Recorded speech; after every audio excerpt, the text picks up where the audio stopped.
JNTK college లో hostel room book చేసుకున్నప్పుడు మీరైతే ₹20,000 అయితే పే చేయాలన్నమాట. Welcome back to Abhi speaks. మీరు కనుక మన ఛానల్ కొత్తగా చూస్తున్నట్టయితే మన ఛానల్ సబ్స్క్రైబ్ చేసి బెల్ ఐకాన్ ఆల్ లో పెట్టుకోండి. సో నేను ఎప్పుడైతే వీడియోస్ అనేది పోస్ట్ చేస్తానో యూట్యూబ్ లో మీకు నోటిఫికేషన్ అనేది వస్తుంది అనమాట. ఇంకా లేట్ చేయకుండా మన వీడియోలోకి వెళ్ళిపోదాం. మీరు జేఎన్టీయూ కాకినాడలో జాయిన్ అవుతున్నట్టయితే ఈ వీడియో అనేది మీకే అనమాట. నేను నా లాస్ట్ వీడియోలో అనేది హాస్టల్ రూమ్స్ మాత్రమే చూపించాను అనమాట. వాటి యొక్క ఫీజు ఎలా ఉంటుంది, బెస్ట్ ఫీజు ఎలా ఉంటుంది, ఎంతెంత కట్టాలి అయన్నీ చెప్పలేదన్నమాట. అయేమీ డిస్కస్ చేయలేదు. సో, ఆ వీడియో చూసిన వాళ్ళందరూ అయ్యే కామెంట్ చేశారనమాట. సో, హాస్టల్ ఫీజ్ ఏంటి? ఎంతెంత తీసుకుంటారు? ఎక్కువ ఉంటుందా? లేదా తక్కువ ఉంటుందా? అయన్నీ చెప్తాననమాట ఈ వీడియోలో. అలాగే హాస్టల్ రూమ్స్ అనేది బాగుంటాయా? బాగోవా? అని కూడా చెప్తాను ఈ వీడియోలో.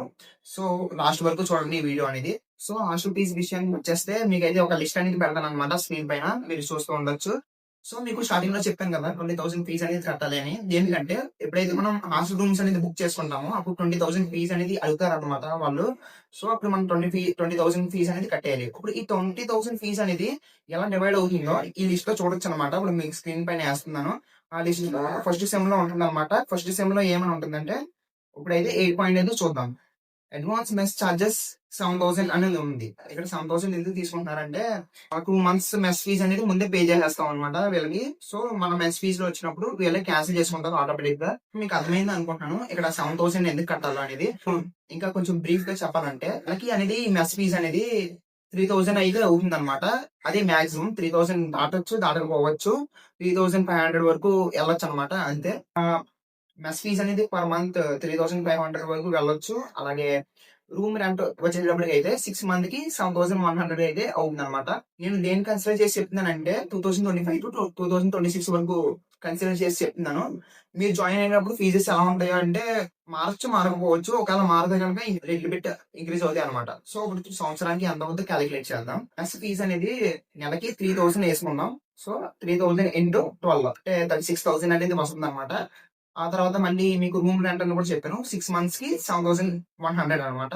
సో, 7,100 ఇంటూ 12 చేస్తే ఇంత అయితే వస్తుందన్నమాట.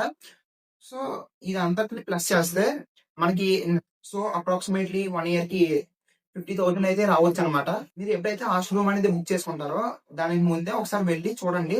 అసలు హాస్టల్ రూమ్స్ ఎలా ఉంటాయి? అసలు బాగున్నాయా లేదా? మనం ఉండగలమా లేదా? అని కనుక్కోండి. మీరు చూసుకున్న తర్వాతే హాస్టల్ రూమ్ బుక్ చేసుకోవడానికి వెళ్ళండి. సో, ఇక్కడ హాస్టల్ రూమ్స్ అనేది నచ్చకపోతే వేరే ఆప్షన్ లేదా అని అడగొచ్చు. ఎవరికైతే హాస్టల్ రూమ్స్ నచ్చట్లేదో వాళ్ళు బయట కూడా ఉండొచ్చనమాట. బయట పీజీస్ అనేది ఇక్కడ జేఎన్‌టీయూ కాకినాడలో అయితే బయట పీజీస్ అనేది 5,500 లేదా 6,000 వరకు ఉన్నాయన్నమాట. మీరు చూసి జాయిన్ అవ్వండి. సో, ఈ వీడియో ఎవరైనా సీఎస్ఎం చదువుతున్న వాళ్ళు లేదా సీఎస్ఎం లో జాయిన్ అవుతున్న వాళ్ళు ఫ్రెషర్స్ ఎవరైనా ఉంటే కామెంట్ చేయండి. ఎందుకంటే నేను సీఎస్ఎం బ్రాంచే. మీకు ఏమైనా అడ్వైజెస్ కావాలంటే ఇస్తానన్నమాట. మన కంటెంట్ అనేది నచ్చితే సబ్స్క్రైబ్ చేసుకుని బెల్ ఐకాన్ ఆల్ లో పెట్టుకోండి. ఈ వీడియోకి అయితే ఇంతే ఫ్రెండ్స్. సో, ఇంకేమన్నా మీకు జేఎన్‌టీయూ కాకినాడ గురించి ఏమైనా డౌట్స్ ఉంటే లేదా కౌన్సిలింగ్ సంబంధించిన ఏమైనా డౌట్స్ ఉంటే కింద అయితే కామెంట్ చేయండి. సో, ఎప్పుడైతే నేను వీడియో అనేది అప్లోడ్ చేస్తానో అప్పుడు మీకు నోటిఫికేషన్ అనేది వస్తుంది.